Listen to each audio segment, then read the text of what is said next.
ప్రియమైనటువంటి సహోదరి సహోదరులారా, మీ అందరికీ యేసుక్రీస్తు నామములో హృదయపూర్వక వందనాలు. దేవుని యొక్క వాక్యాన్ని ధ్యానించుకుందాం. ఈ యొక్క సమయంలో గతించినటువంటి రోజుల్లో మనం నేర్చుకున్నటువంటి పాఠాన్ని ఈరోజు మనం నేర్చుకోబోతూ ఉన్నాం. మనము ప్రకటన గ్రంథము నుండి 12 పాఠాలు, ప్రకటన గ్రంథము నుంచి 12 పాఠాలు అనే విషయాన్ని మనం నేర్చుకుంటూ ఉన్నాం. 12 ప్రాముఖ్యమైన పాఠాలు ప్రకటన గ్రంథము నుంచి నేర్చుకోబోతూ ఉన్నాం. ఈ యొక్క అంశము, ఈ 12 పాయింట్స్, ప్రకటన గ్రంథం నుంచి 12 పాయింట్స్ అనే అంశము, ఈ 12 పాయింట్స్ కనుక మనం తెలుసుకున్నట్లయితే ప్రకటన గ్రంథం యొక్క సారాంశాన్ని, ప్రకటన గ్రంథం యొక్క సారాన్ని తెలుసుకున్న వాళ్ళం అవుతాము. ప్రకటన గ్రంథం యొక్క ముఖ్య విషయాన్ని గ్రహించిన వాళ్ళం అవుతాము. సహజంగా క్రైస్తవులు అనేకులు ప్రకటన గ్రంథం పుస్తకాన్ని చదవరు, ప్రకటన గ్రంథాన్ని చదవరు. ఎందుకంటే ఆ పుస్తకంలో అలంకార భాష ఉంటుంది, రకరకాల చిత్రాలు చూపించబడుతూ ఉంటాయి. ఈ భాష సరిగా పరిచయం ఉండదు కాబట్టి అందుకని ప్రకటన గ్రంథాన్ని లక్ష్య పెడుతూ ఉంటారు. చాలా తక్కువ మంది చదివేటువంటి పుస్తకం ప్రకటన గ్రంథము. అయినప్పటికీ గొప్ప దేవుని యొక్క చిత్తాన్ని, దేవుని యొక్క సంగతులు, గొప్ప విషయాలు మనం ప్రకటన గ్రంథంలో చూడొచ్చు. భయపడాల్సిన పని లేదు. ప్రకటన గ్రంథాన్ని కూడా మనం చదవాలి. అంతేగా చదివిన వారు ధన్యులు అని కూడా చెప్పబడింది ప్రకటన గ్రంథంలో. అయితే అలంకార భాషలో ప్రకటన గ్రంథం ఉంటుంది కాబట్టి చదవటానికి అర్థం చేసుకుని కొద్ది కష్టం. పాత నిబంధనలో ఉన్నటువంటి గుర్తులు, సూచనలు, ఆ యొక్క చిత్రాలు, బొమ్మలు కనుక పరిచయం ఉండినట్లయితే ప్రకటన గ్రంథాన్ని సులువుగా అర్థం చేసుకోవచ్చు. ప్రకటన గ్రంథాన్ని సులువుగా అర్థం చేసుకోవటానికి ఈ ప్రకటన గ్రంథాన్ని నేను 12 పాయింట్స్గా డివైడ్ చేశాను, 12 పాఠాలుగా డివైడ్ చేశాను. ఒకదాని తర్వాత ఒక పాఠాన్ని ఒక క్రమమైన పద్ధతిలో మీకు నేర్పిస్తూ ఉన్నాను.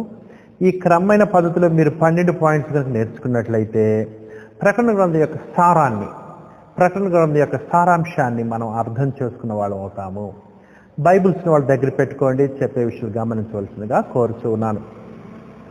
ఇది ప్రకటన గ్రంథం మీద 12, ప్రకటన గ్రంథం నుంచి 12 పాఠాలు అనేటువంటి ఈ అంశానికి సంబంధించి ఇది 6వ ప్రసంగం. ఇంతవరకు 5 ప్రసంగాలు చేశాను, ఇది 6వ ప్రసంగం. ఎవరైతే ఈ యొక్క ప్రసంగాన్ని మొదట వింటూ ఉన్నారో వారు దయచేసి ఇంతకుముందు చెప్పినటువంటి ప్రసంగాలను కూడా విన్నట్లయితే అప్పుడు మరి ఒక క్రమమైన పద్ధతిలో చెప్తున్నాను కాబట్టి పూర్తిగా అర్థం చేసుకోవడానికి అవకాశం ఉంటుంది. ఈరోజు మనము ప్రకటన గ్రంథం నుంచి 12 పాఠాలు అనేటువంటి అంశంలో ఈరోజు మనం ప్రకటన గ్రంథం నుంచి 12 పాఠాల్లో 5వ పాఠాన్ని మనం నేర్చుకోబోతూ ఉన్నాం. 5th point, 12 lessons from the book of revolution. ప్రకటన గ్రంథం నుంచి 12 పాఠాలు అనే అంశంలో ఈరోజు మనము 5వ పాఠాన్ని మనం నేర్చుకోబోతున్నాం. ఇంతవరకు మొత్తం 12 పాయింట్స్లో నేను 4 పాయింట్స్ చెప్పాను. ఈరోజు మనం 5వ పాయింట్ చూడబోతూ ఉన్నాం.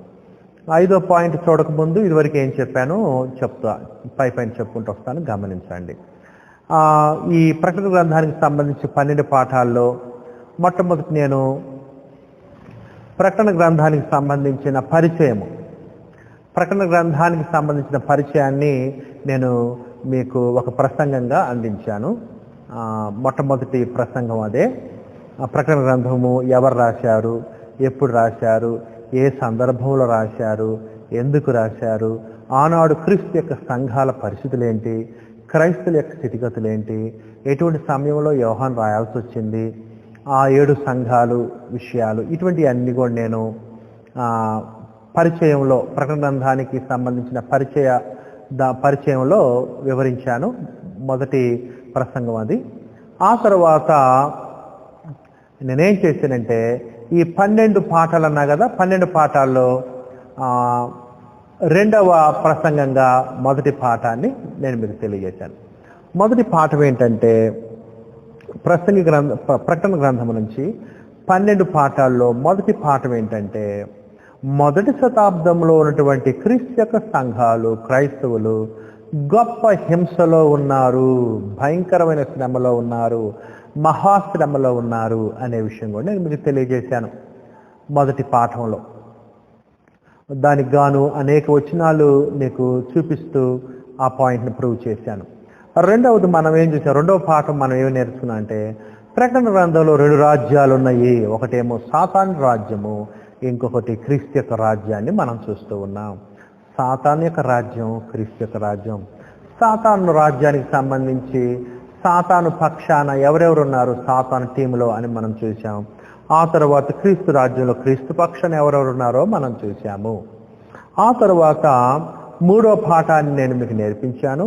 3వ పాఠం ఏంటంటే ప్రకటన గ్రంథంలో 2 రాజ్యాలు చూసాం కదా. 2వ పాఠంలో 3వ పాఠం ఏం చూసామంటే ఈ 2 రాజ్యాల మధ్య యుద్ధం జరుగుతూ ఉన్నది. ఆత్మ సంబంధమైన యుద్ధం జరుగుతుంది.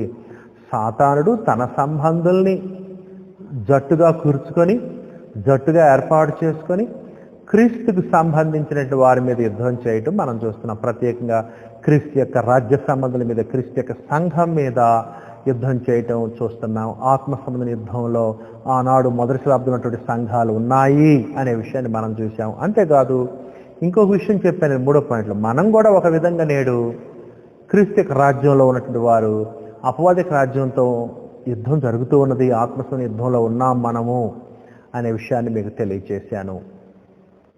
ఆ తరువాత 4వ పాయింట్ మనం ఏం చూసామంటే ప్రకటన గ్రంథం నుంచి 12 పాయింట్లలో 4వ పాయింట్, 4వ పాఠం ఏం నేర్చుకున్నా అంటే ప్రకటన గ్రంథంలో 2 ముద్రలు ఉన్నాయి. ప్రకటన గ్రంథంలో 2 రకాలైన ముద్రలు ఉన్నాయి అని మీకు తెలియజేస్తాను. 2 seals. ఒకటేమో దేవుని ముద్ర, ఇంకొకటేమో సాతానుని ముద్ర మనం చూసాము. దేవుని ముద్ర ఏమో దేవదూతలు వేస్తూ ఉంటారు. సాతాను ముద్ర ఏమో ఎవరేస్తూ ఉంటారంటే భూలోకంలో నుంచి వచ్చిన క్రూర మృగము అంటే అబద్ధ ప్రవక్తలు సాతాను యొక్క ముద్ర వేస్తూ ఉంటారు, సాతాను సంబంధాలు కాబట్టి అని కూడా మీకు తెలియజేశాను. ఆ ముద్రలు వేయటం అంటే అర్థం ఏంటి? అంతేకాదు ఆ ముద్రలు వేయటం వలన ఆ ముద్ర వేయించుకున్న వాళ్ళకి సాతాను ముద్ర వేయించుకుంటే ఎటువంటి ప్రయోజనాలు ఉంటాయి, ఆ తర్వాత దేవుని ముద్ర వేసుకుంటే ఎటువంటి ప్రయోజనాలు ఉంటాయి. సాతాను ముద్ర వేసుకున్న వాళ్ళు టెంపరీగా కొన్ని బెనిఫిట్స్, కొన్ని ప్రయోజనాలు ఇహలోక సంబంధంగా పొందినప్పటికీ శాశ్వతంగా నిత్యశిక్షకు గురవుతున్నారు సాతాను ముద్ర ఉన్న వాళ్ళని చూశాము. దేవుని ముద్ర కలిగిన వారు టెంపరీగా కొంత దుఃఖాన్ని, శ్రమని, కరువుని, ఇబ్బందిని అనుభవించినప్పటికీ దేవుని ముద్ర వేయించుకున్న వారు పరలోకంలో దేవుని సన్నిధిలో తెల్ల వస్త్రాలు ధరించుకుని దేవుని స్తుతిస్తున్నట్లుగా నిత్య జీవాన్ని అనుభవిస్తారనేటువంటి ఉద్దేశాన్ని కూడా మనం పోయినసారి చూశాము. ఈ విధంగా ఈ 2 ముద్రలను కూడా మనం చూశాము. ఆ తరువాత మరి ఒక విధంగా సాతాను ముద్ర అంటే 666 సంఖ్యని కానీ లేకపోతే సముద్రంలో నుంచి వచ్చిన క్రూర మృగం పేరు కానీ రాయించుకోవటం, అదనమాట 666 ముద్ర వేయించుకోవటం, లేకపోతే ఆ యొక్క సముద్రం నుంచి వచ్చిన క్రూర మృగం యొక్క పేరు రాయించుకోవటం నుదుటి మీద కానీ చేతి మీద కానీ.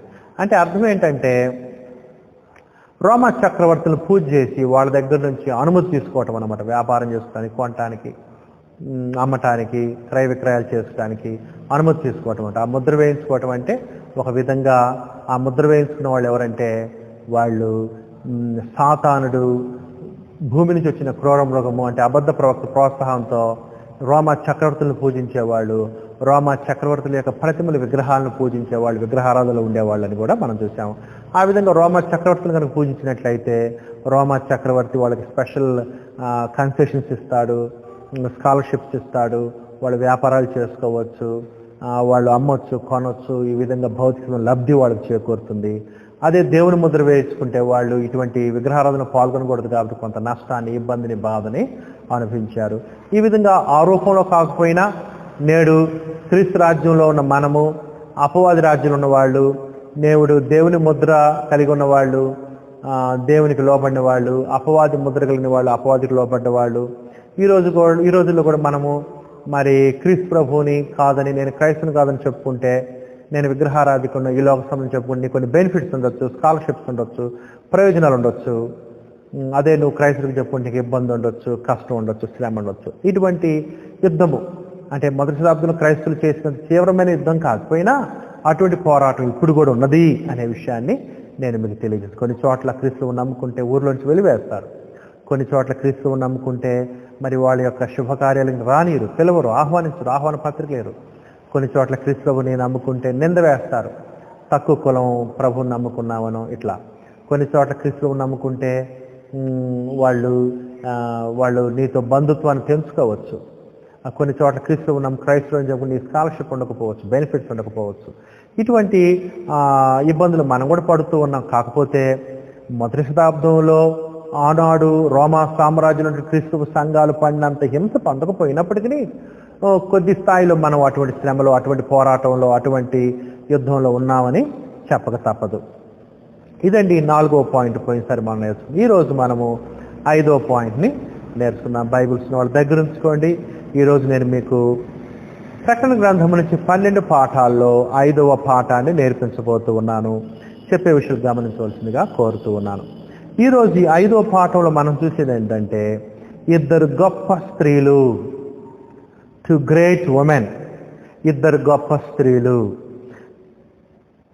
5వ పాయింట్ ఏంటంటే ప్రకటన గ్రంథంలో 2 గొప్ప స్త్రీలు చెప్పబడ్డారు. 2 గొప్ప స్త్రీలు చెప్పబడ్డారు.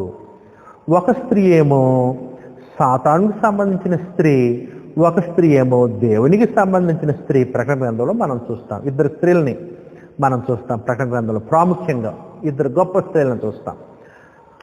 ఆ 2 స్త్రీల గురించి ఈరోజు మనం నేర్చుకుందాం. 5వ పాఠం ఇదే. ఆ 2 స్త్రీల గురించి ప్రకటన గ్రంథంలో అక్కడక్కడ చెప్పబడింది. మీకోసం నేను అవన్నీ ఒక క్రమమైన పద్ధతిలో మీకు తెలియజేస్తూ ఉంటాను. గమనించవలసిందిగా కోరుతూ ఉన్నాను. 2 గొప్ప స్త్రీలు. ఎవరు ఇది 2 గొప్ప స్త్రీలు అంటే, ఒక స్త్రీ ఏమో సాతానుకు సంబంధించి, ఇహలోకానికి సంబంధించినటువంటి సాతాను సంబంధాలకు సంబంధించిన స్త్రీ ఒక స్త్రీ. ఇంకో స్త్రీ ఏమో దేవునికి సంబంధించిన స్త్రీ, క్రీస్తు యొక్క భార్య అయినటువంటి సంఘాన్ని మనం చూడబోతూ ఉన్నాం. ఒక స్త్రీ ఏమో ఈ 2 స్త్రీలు, ఒక స్త్రీ సాతానునికి, లోకానికి సంబంధించిన స్త్రీ, రోమా పట్టణము, రోమా చక్రవర్తులకు ముఖ్య పట్టణం రోమా పట్టణము, అదే మహాపట్నం అని చెప్పబడింది. అంతేకాదు రోమా పట్టణము, అంతేకాదు ఈ యొక్క పట్టణాన్ని బబులోను మహానగరం, మహాపట్నం అని కూడా చెప్పబడుతుంటుంది. అంతేకాదు రోమా పట్టణానికి ఒక పేరు ఏమిటంటే చరిత్ర ప్రకారము ద ఎటర్నల్ సిటీ అనే పేరుంది. అంటే నిత్యము ఉండే పట్టణము అని రోమా పట్టణానికి పేరు. ఎందుకంటే ఆనాడు ప్రపంచాన్ని పరిపాలించే చక్రవర్తులు, రోమా సామ్రాజ్యపు చక్రవర్తులు రోమ్ అనేటువంటి పట్టణంలో ఉండి పరిపాలిస్తున్నారు. కాబట్టి వారి యొక్క ముఖ్య పట్టణము రోమ్ పట్టణము. ఆ యొక్క రోమా పట్టణమే ఈ స్త్రీగా ఇక్కడ చెప్పబడుతుంది. ఈ యొక్క స్త్రీని వేశ్యగా కూడా చెప్పబడుతుంది. వేశ్య, ఒక స్త్రీ ఏమో వేశ్య, ఇంకో స్త్రీ ఏమో పవిత్రురాలైన కన్యక. ఒక స్త్రీ ఏమో సాతానికి సంబంధించిన స్త్రీ, ఇంకో స్త్రీ ఏమో దేవునికి సంబంధించిన స్త్రీ. ఒక స్త్రీ ఏమో సాతాను సంబంధాలకు సంబంధించినటువంటి స్త్రీ, ఇంకొక రెండో స్త్రీ ఏమో క్రీస్తు యొక్క భార్య, క్రీస్తు యొక్క సంఘము అని కూడా మనం ఈ యొక్క పాఠంలో నేర్చుకోబోతూ ఉన్నాము. నాతో పాటు మీరు ప్రకటన గ్రంథం 17వ అధ్యాయాన్ని తీసినట్లయితే ఈ యొక్క స్త్రీ గురించి మనం చూద్దాము. మొట్టమొదటిగా సాతానుకు సంబంధించిన స్త్రీ గురించి చూద్దాం. సాతానుకు సంబంధించిన పట్టణము, వేశ్య, సాతానుకు సంబంధించిన వేశ్య స్త్రీ గురించి నేర్చుకుందాం. వేశ్య అని కూడా ఏమో చెప్పబడింది. ఈ స్త్రీ వేశ్య అంటే పవిత్రాలు కాదు, అపవిత్రాలు, వ్యభిచారం ఉన్నటువంటి స్త్రీ, నమ్మకం లేనటువంటి స్త్రీ, అపవిత్రమైనటువంటి స్త్రీ అని భావం అన్నమాట. ప్రకటన గ్రంథంలో ఈ 2 స్త్రీలను మనం, ఒక స్త్రీ ఏమో వేశ్య, ఇంకొక స్త్రీ ఏమో పవిత్రాలని కనికలు మనం చూస్తాం. ఒకటేమో రోమా పట్టణము, రోమా పట్టణంలో ఉన్నటువంటి ప్రజలు, రోమా పట్టణానికి రోమా చక్రవర్తులు, రోమా చక్రవర్తుల కింద ఉన్న భూరాజులు, రోమా చక్రవర్తుల కింద భూరాజుల యొక్క సైన్యము, మరి అబద్ధ ప్రవక్త, విగ్రహాలను ప్రోత్సహించేటువంటి సాతానికి సంబంధించిన ఈ గ్రూపు సంబంధించిన పట్టణమే ఈ యొక్క వేశ్య అని మనం చూస్తాం.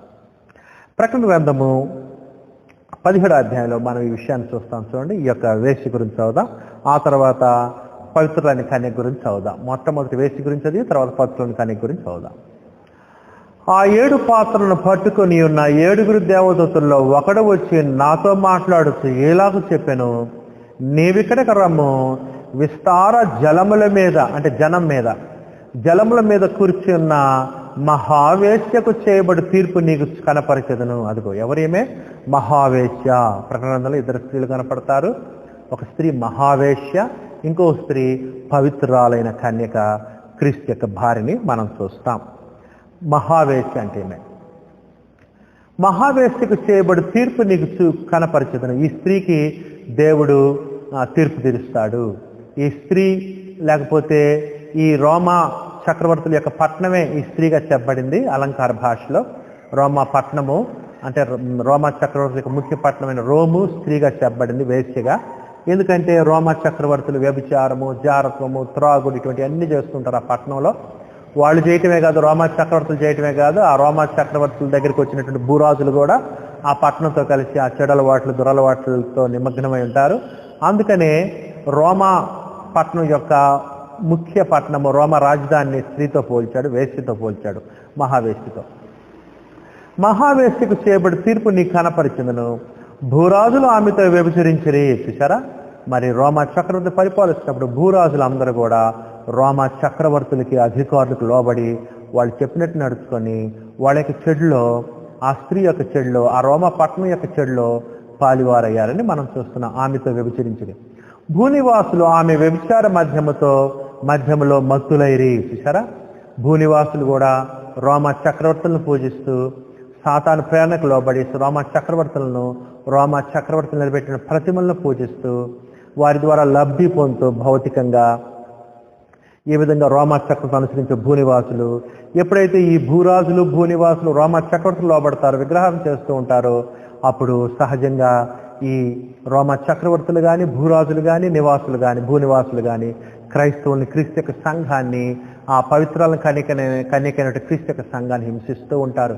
ఈ మహావేశ్య కొద్ది కాలం వరకు ఆ పవిత్రాలను కన్యకైన క్రీస్తు యొక్క సంఘాన్ని, క్రైస్తవుని హింసిస్తూ ఉంటుంది. ఆ భావం ఈ యొక్క ప్రకటనలో మనం చూస్తాం. ఎందుకంటే క్రీస్తు యొక్క పవిత్రాలను కన్యకైన సంఘము దేవుని తప్పితే ఎవరిని ఆరాధించరు, దేవుని ఆయన కుమారుని క్రీస్తు స్థుతిస్తారు. కాబట్టి రోమా చక్రవర్తుల యొక్క ప్రతిమలకు కానీ, విగ్రహాలకు కానీ పూజ చేయరు కాబట్టి, ధూపం ఇవన్నీ వేయరు కాబట్టి వారికి క్రీస్తు యొక్క సంఘానికి వస్తున్న శిక్షను మనం చూస్తాం. భూరాజులు ఆమెతో వ్యభిచరించిరి, భూనివాసులు ఆమె వ్యభిచార మధ్యములో మత్తులైరి. చూసారా, ఆ రోజుల్లో రోమా చక్రవర్తులు లోబడి భూరాజులు ఉన్నారు, భూనివాసులు ఉన్నారు. రోమా చక్రవర్తికి అనుకూలంగా ఉండి క్రైస్తులు హింసించారు అన్నాడు భూనివాసులు. 3వ వచనం, అప్పుడు అతడు ఆత్మవశుడైన నన్ను అరణ్యమున కొనిపోగా దేవదోష నామములతో నిండుకొని. అది ఈ స్త్రీ ఎట్లాగుంది? దేవదోష నామములు, దేవునికి దూషించే రకమైన నామాలు పెట్టుకున్నట్లుగా, పేర్లు పెట్టుకున్నట్లుగా మనం చూస్తున్నాం. దేవదోషణ నామములు తిండుకొని 7 తలలను 10 కొమ్ములను గల ఎర్రని మృగం మీద కూర్చుండిన ఒక స్త్రీని చూచితిని. అదిగో చూశారా, ఈ స్త్రీ ఎవరి మీద కూర్చుంది? ఎర్రని క్రూర మృగం మీద కూర్చుంది. ఈ ఎర్రని మృగం ఎవరు? సముద్రంలో నుంచి వచ్చినటువంటి ఆ యొక్క క్రూర మృగం, లేకపోతే రోమా చక్రవర్తులు పరిపాలించిన పట్టణమే ఆ స్త్రీ. ఈ విధంగా ఈ స్త్రీ, ఈ రోమా చక్రవర్తులు, ఈ పట్టణము, ఈ రోమా చక్రవర్తులు కలిసి క్రైస్తుని హింసించినట్లు మనం చూస్తాం. ఎర్రని మృగం మీద కూర్చున్న ఒక స్త్రీని సూచితని. ఈ స్త్రీ ఎవరి మీద ఉంది? రోమా చక్రవర్తుల మీద ఉంది. అంటే అర్థం ఏంటంటే రోమా చక్రవర్తులు ఈ పట్టణాన్ని అభివృద్ధి పరుస్తున్నారు, తీర్చిదిద్దుతూ ఉన్నారు అని కూడా మనం చూస్తున్నాం. ఎందుకంటే రోమా పట్టణమే ఆ స్త్రీ. ఆ విధంగా రోమా చక్రవర్తులు ఈ పట్టణాన్ని అత్యంత సుందరంగా తీర్చిదిద్దారు. గొప్ప పట్టణముగా, మహాపట్టణముగా, నిత్యమైన పట్టణంగా విరాజిల్లుతున్నది ఈ యొక్క రోమా పట్టణము యొక్క స్త్రీ.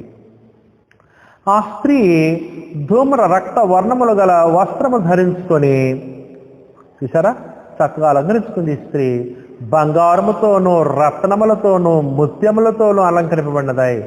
అదే మరి రాబోయే పాటలో మనం ఇంకొక పాయింట్లో మనం చూస్తాం. అదే క్రీస్తాంగం ఏం ధరించుకుంటుంది? పవిత్ర వస్త్రాలని, సన్నపు నార వస్త్రాలను, పవిత్ర పరిశుద్ధుల క్రియలు, నీతి క్రియలు, పరిశుద్ధ క్రియలు, ఓపిక, సహనము, ప్రేమ, వీటితో క్రీస్తు యొక్క సంఘము స్త్రీ అలంకరించుకుంటూ ఉంటే, ఈ స్త్రీ అయితే ధూమ్ర రక్త వర్ణములు గల వస్త్రము ధరించుకొని బంగారముతోనూ, రత్నములతోనూ, ముత్యములతోనూ అలంకరింపబడినదై ఏహ్యమైన కార్యములతోనూ, తాము చేసిన వ్యభిచార సంబంధమైన అపవిత్ర కార్యములతోనూ నిండిన యొక్క సువర్ణ పాత్రను తన చేత పట్టుకునిడెను. ఈ స్త్రీ చేతిలో ఏమున్నదంటే సువర్ణ పాత్ర ఉన్నది. అయితే ఇది పరిశుద్ధుల ప్రార్థనలు కాదు, అపవిత్రమైనటువంటి కార్యాలు ఇవి. అదే ప్రకటనలో పరిశుద్ధులు పట్టుకుంటారు ఆ పాత్రలు. అదేంటంట, మనం చేసే పాత్రలు, సువర్ణ పాత్రలో దేవునికి ధూపం వేసినట్టుగా చెప్పబడింది. అవి సువర్ణ పాత్రలు, అవి పరిశుద్ధమైన పాత్రలు, పరిశుద్ధుల యొక్క ప్రార్థనలు. ఇక్కడ ఈ స్త్రీ, ఈ వేశ్య పట్టుకున్నటువంటి పాత్ర హేయమైనటువంటి కార్యాలు ఉన్నాయి. రోమా పట్టణము భయంకరమైనటువంటి మరి పట్టణంగా ఉన్నది. స్వలింగ సంపర్కులు ఉన్నారు రోమా పట్టణంలో. వ్యభిచారం ఉంది, త్రాగుడు ఉంది, మద్యం ఉంది, జోదం ఉంది. ఈ విధంగా రోమా పట్టణము భయంకరమైన పాపంతో, రోమా చక్రవర్తి దుర్మార్గంతో, భూరాజుల యొక్క చెడుతనంతో నిండి ఉన్నది ఈ రోమా పట్టణం. ఈ స్త్రీ దాని నొసట దాని పేరు ఇలాగూ వ్రాయబడినను, మర్మము వేశ్యలకును భూమిలోని హేయమైన వాటిని తల్లి అయిన మహాబబులోను. చూసారా, ఏమి తల్లిగా చెప్పబడింది. అట్లనే క్రీస్తు సంఘం కూడా తల్లిగా చెప్పబడింది. ఒక స్త్రీ చూస్తాం మనం ఆ ప్రకటన 12వ అధ్యాయంలో, ఆమెకు తల్లిగా చెప్పబడింది. ఆమెకు పిల్లలు ఉన్నట్లుగా ఆ పిల్లల క్రైస్తవులు కూడా చెప్పబడతారు. ఇక్కడ ఉన్నటువంటి స్త్రీ వేరు, ఏమి పిల్లలు వేరు. ఈ స్త్రీ ఎవరంటే అపవాద సంబంధమైన స్త్రీ. ఈ స్త్రీ లోక సంబంధమైన స్త్రీ, పాప సంబంధమైన స్త్రీ, రోమా చక్రవర్తులకు సంబంధించిన స్త్రీ, భూమిలో నుంచి వచ్చిన అబద్ధ ప్రవక్తలకు సంబంధించిన స్త్రీ, విగ్రహారాధన ప్రోత్సహించే స్త్రీ, సాతానికి సంబంధించి సముద్రంలో నుంచి వచ్చిన క్రూర మృగానికి సంబంధించిన స్త్రీ. స్త్రీ వాళ్ళకు అనుకూలంగా ఉంటుంది ఈ యొక్క రోమా పట్టణము. తల్లి అయిన మహాబబులోను, అదిగోండి ఈ స్త్రీ పేరేం పేరు? మహాబబులోను. ఇదే రోమా పట్టణము. ఈ యొక్క స్త్రీ పేరే మహావేశ్యగా చెప్పబడింది, తల్లిగా చెప్పబడింది, రోమా పట్టణంగా చెప్పబడింది, బబులోనుగా చెప్పబడింది, మహాపట్నంగా చెప్పబడింది. తర్వాత చూడండి,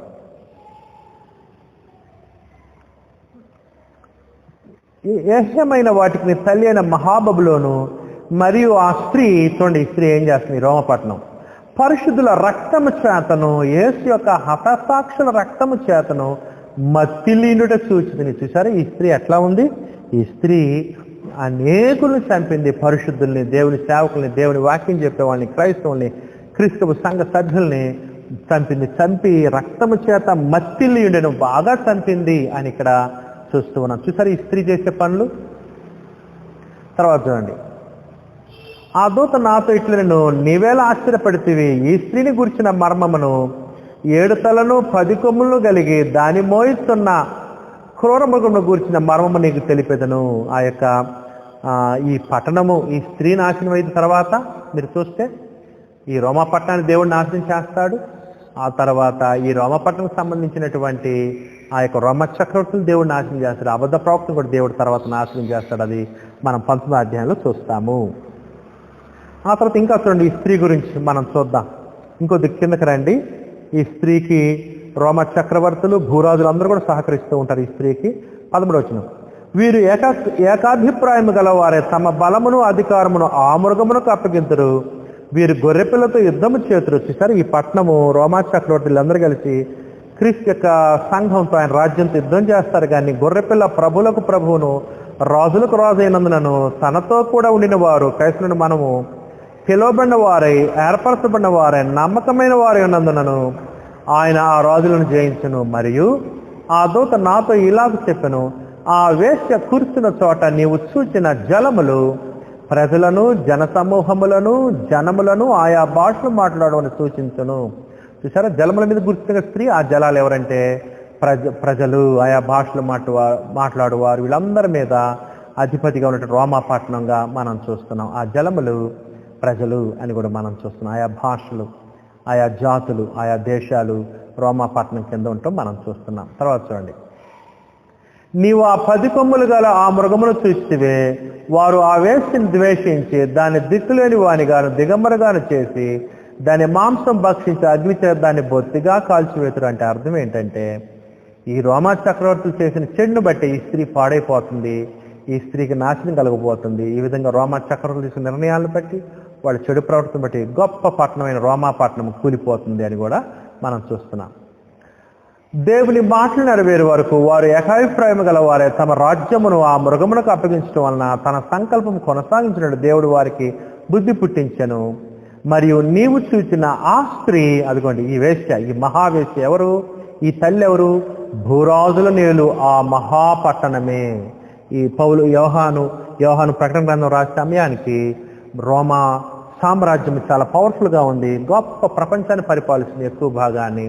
అంతేకాదు ప్రపంచంలో ఉన్నటువంటి చిన్న చిన్న దేశాలన్నిటికీ కూడా ముఖ్య పట్టణంగా రోమా పట్టణం ఉన్నది. రోమా చక్రవర్తులు రోమ్ నుంచి పరిపాలిస్తున్నారు. అందుకని ఆ మహాపట్నము, ఆ యొక్క రోమ్ పట్టణము. అంతేకాదు 7 కొండల మీద ఈ పట్టణం కట్టబడిందంట, రోమా పట్టణము. అట్లానే మరి ఇప్పుడు కూడా చరిత్ర ప్రకారం 7 కొండల మీద కట్టబడిన పట్టణం ఏంటంటే రోమా పట్టణం అని మనకు చరిత్రను బట్టి కూడా తెలుస్తుంది. ఈ విధంగా ఆనాడు క్రైస్తవుని హింసించినటువంటి ఈ యొక్క రోమా పట్టణాన్ని ఒక వేశ్యగా, తల్లిగా, మరి బబులోనుగా, మహాపట్నంగా ప్రకటనలో మనం చూస్తాం ఈ స్త్రీ గురించి. ఈ స్త్రీ ఏం చేస్తూ ఉంటుందంటే ప్రకటనలో ఈ స్త్రీ అంటే ఆ మహావేశ్య, సాతానికి సంబంధించింది, లోకానికి సంబంధించి, రోమ చక్రవర్తులకు సంబంధించింది. ఈ స్త్రీ అంటే ఆ మహాపట్నము, ఆ రోమా పట్టణము, ఆ బబులోను పట్టణము, ఆ నిత్యం ఉండేటువంటి పట్టణంగా చెప్పబడినటువంటి యొక్క రోమా పట్టణం. ఈ స్త్రీ ఏం చేస్తూ ఉంటుందంటే ఈ పట్టణము క్రైస్తవుని హింసిస్తున్నట్లుగా మనం చూస్తున్నాము.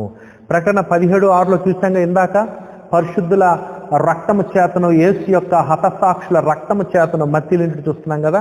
ఇంకా ఈ పట్టణం ఏం చేసిందో చూడండి. ప్రకటన గ్రంథము ఈ స్త్రీ ఏం చేసిందో చూడండి. ప్రకటన గ్రంథము 18:24 ప్రకటన 18:24. మరియు ప్రవక్తల యొక్కయు పరిశుద్ధుల యొక్కయు భూమి మీద వధింపబడిన వారందరి యొక్క రక్తము ఆ పట్టణములో కనబడిను. అంటే ఈ రోమా పట్టణమే అనేక మంది క్రైస్తవుల్ని దారుణంగా వధించటానికి, చెరసాలు వేయటానికి, చంపటానికి, కాల్చటానికి, సిలువ వేయటానికి కారణమైనట్లుగా ఇక్కడ మనం చూస్తున్నాం. అందుకని దేవుడు ఈ ప్రకటన గ్రంథంలో ఈ స్త్రీని, ఈ మహాపట్నం రోమా పట్టణాన్ని నాశనం చేసినట్లు మనము 18వ అధ్యాయంలో చూస్తాము. ఈ గొప్ప పట్టణం, నిత్యం ఉండే పట్టణం అనుకున్నారు కానీ కాదు. కొద్ది కాలమే ఆ సుఖభోగాలు అనిపించారు, కానీ తర్వాత ఈ పట్టణం దేవుని చేత నాశనం చేయబడినట్లుగా మనం చూస్తాం. రోమ సామ్రాజ్యాన్ని దేవుడు కూలగొట్టినట్లుగా మనం చూస్తూ ఉంటాం. చూడండి, ఈ పట్టణము క్రైస్తవులను ఎట్లా హింసించిందో ఈ స్త్రీ, ఈ మహావేశ్య. ప్రకటన గ్రంథం 18:2 ఆయన తీర్పులు సత్యములను న్యాయములైనవి, తన వ్యభిచారముతో భూలోకమును చెరిపిన గొప్ప వేశ్యకు ఆయన తీర్పు తీర్చి తన దాసుల రక్తమును బట్టి. అది ఎందుకు రోమా పట్టణాన్ని దేవుడు నాశనం చేశాడు? రోమా పట్టణాన్ని దేవుడు ఎట్లా నాశనం చేస్తాడంటే, మొట్టమొదటి 7 బోర్లు ఊతాడు. అంటే 7 బోర్లు ఊదినప్పుడు, ఒక్కొక్క బోర్ ఊదినప్పుడు ఆ రోమా సామ్రాజ్యం కొద్ది కొద్ది కూలిపోతూ ఉంటుంది. 3వ భాగం నాశనం అవుతూ ఉంటుంది. దేవుడు ప్రకృతి వైపరీత్యాలు తేవటం, కరువు తేవటం, తెగులు తేవటం, వర్షాలను తేవటం, లేకపోతే భూకంపాలను తీసుకురావటం, లేకపోతే దేవుడే ఆ యొక్క పట్టణం నాశనం అయ్యే విధంగా మరి పాపం ఆ పట్టణంలో జరిగి నాశనం అయ్యే రీతిగా దేవుడు అనుమతించడం, ఇటువంటి అన్ని కూడా మనం చూస్తాం. ఈ విధంగా దేవుడు ఆ పట్టణాన్ని నాశనం చేయటం మనం చూస్తాం. రోమా పట్టణం నాశనం అవటం 2 కారణాలు ఉన్నాయంట. ఒకటేమో అంతరంగ పతనము, బయటదేమో బాహ్య పతనము. వేరే శత్రులు కూడా వచ్చి దీన్ని నాశనం చేశారు. అంతేకాదు, అంతరంగంగా వారి పాపం ఎక్కువైపోవటం, మోరల్ వాల్యూస్ తగ్గిపోవటం, ఒకరినొకరు చంపుకోవటం, ఒకరినొకరు దాడి చేసుకోవటం, ఈ విధంగా రోమా సామ్రాజ్యము పతనమైనట్లుగా మనం చూస్తున్నాం. చెడును బట్టి ఒక విధంగా దేవుడే ఆ యొక్క రోమా పట్టణాన్ని శిక్షించాడు. ఆ విధంగా 7 బోర్లు ఊదటం, ఒక బోర్ తర్వాత ఒక బోర్ మీరు చూస్తే ఆ పట్టణం కొద్దిగా నాశనం చూస్తాం. 7వ బోర్ ఊదిన తర్వాత నెక్స్ట్ 7 పాత్రలు కుమ్మరించడం మనం చూస్తున్నాం. ఒక్కొక్క పాత్రను కుమ్మరించినప్పుడు ఫస్ట్ 3వ భాగం నాశనం అయింది. దేవుడు మనసు మార్చుతారేమో చూస్తాడు, వాళ్ళు మనసు మార్చుకురు. ఆ తర్వాత 7 పాత్రలు కుమ్మరించిన పూర్తిగా ఆ పట్టణము రోమా సామ్రాజ్యం నాశనం అయింది అని కూడా మనం చూస్తాం. ఆ 7 బోర్లు 7 పాత్రల యొక్క సారాంశం అదే.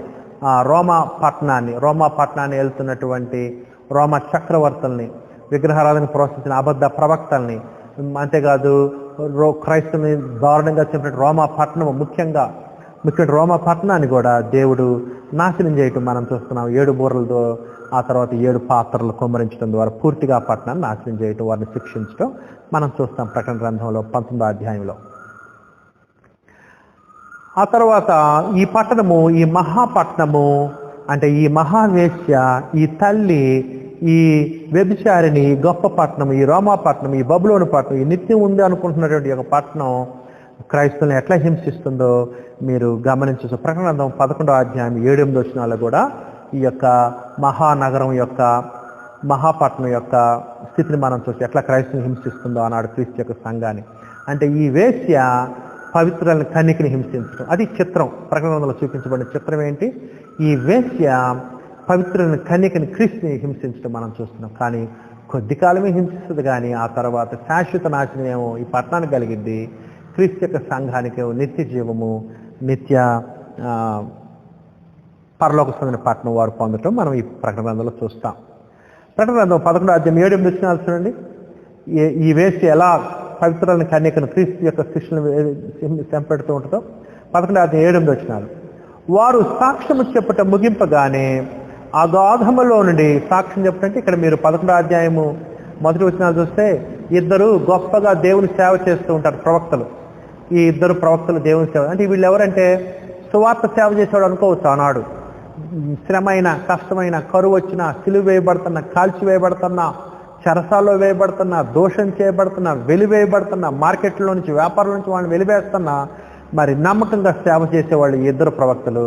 ఇంత గొప్పగా వాళ్ళు సేవ చేస్తుంటే వీళ్ళిద్దరిని కూడా ఈ మహాపట్నం, ఈ మహావేశి ఏం చేస్తుందంటే చంపేసిన దారుణంగా వీళ్ళిద్దరిని చంపుతున్నట్లుగా మనం చూస్తాం. చూడండి, ప్రకటన గ్రంథం 11వ అధ్యాయం 7 వచనాలు.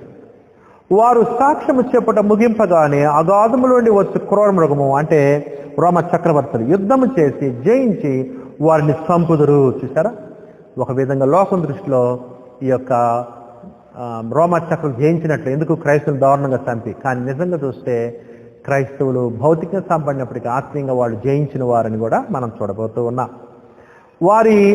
వారి శవములు ఆ పట్టణపు సంత వీధుల్లో పడి చూసారా, ఆ మహాపట్నపు సంత వీధులు, అదే మహాపట్నం. ప్రకటన గ్రంథంలో కనపడే ఆ మహావేశి, ఆ మహాపట్నం అదే రోమాపట్నం. దాని బబులోను పట్టణం అని కూడా అన్నాడు. ఎట్లయితే బబులోను పట్టణము నెబుకద్నెజరు సమయంలో పాత నిబంధన కాలంలో ఇశ్రాయేలును హింసించిందో అట్లానే ఇప్పుడున్నటువంటి ఈ యొక్క రోమాపట్నము క్రైస్తుని హింసిస్తున్నట్లుగా మనం చూస్తున్నాం. వారి శవములు ఆ మహాపట్నము సంత వీధిలో పడిను.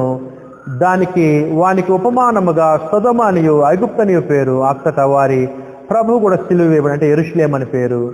ఈ విధంగా ఆ యొక్క మహాపట్నము సొదొమతో పోల్చబడింది, ఐగుప్తుతో పోల్చబడింది, యెరూషలేముతో పోల్చబడింది. సొదొమలో చెడుంది, వ్యభిచారం ఉంది, స్వలింగ సంపర్కులు ఉన్నారు.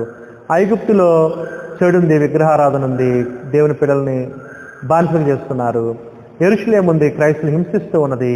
ఇటువంటి పట్టణాలతో ఆ యొక్క మహాపట్నం రోమాపట్నం పోల్చబడింది. మరియు ప్రజలకును వంశములకును ఆయా భాషలు మాట్లాడు వారికి జనములకును సంబంధించిన వారు 3 దినములున్నారు. వారి శవములను చూస్తూ వారి శవములను సమాధిలో పెట్టలేరు. చూసారా, క్రైస్తులు దారుణంగా చంపినప్పటికీ సంత వీధులట పడేశారు, కానీ బహిరంగంగా సమాధి చేయలేదు. ఈ ఇద్దరు ప్రవక్తలు భూనివాసులను బాధించినందున భూనివాసులు వారి గతి చూసి సంతోషించి. చూసారా, భూనివాసులు అంటే ఎవరు?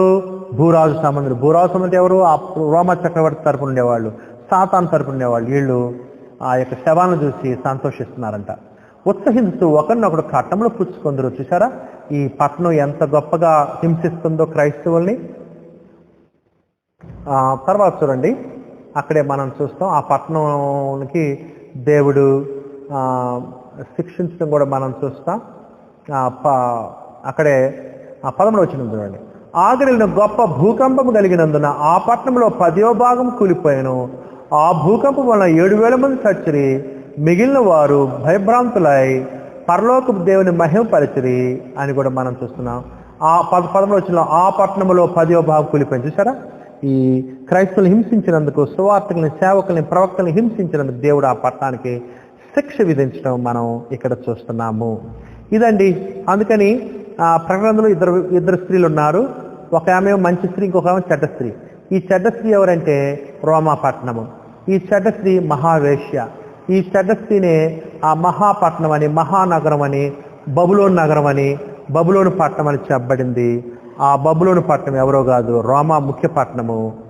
ఆ ముఖ్య పట్టణం ఏం చేస్తుందంటే రోమా ముఖ్య పట్టణం సాతానిక చెప్పు చేతుల్లో ఉండి, రోమా చక్రవర్తుల యొక్క అదుపులో ఉండి, భూరాజుల యొక్క అదుపులో ఉండి, భూమిలో నుంచి వచ్చిన అబద్ధ ప్రవక్త యొక్క స్వాధీనంలో ఉండి, భూరాజులు, భూనివాసులు ఆ పట్టణానికి సహకరిస్తూ ఆ స్త్రీ ఏం చేస్తుందంటే, వేశ్య అంటాడు స్త్రీ. ఆ రోమపట్నము పవిత్రులను కన్యకైన క్రీస్తుని, క్రీస్తు యొక్క శిష్యుల్ని, క్రీస్తు యొక్క సంఘాన్ని హింసిస్తున్నట్లుగా ఈ స్త్రీ మనం చూస్తాం. ఈ 2 స్త్రీలని మనం ప్రకటన గ్రంథంలో చూస్తున్నాము. అందుకని మహావేశ్య క్రైస్తవులు హింసించటం, వధించటం, మరణానికి గురి చేయటం మనం చూస్తున్నాము.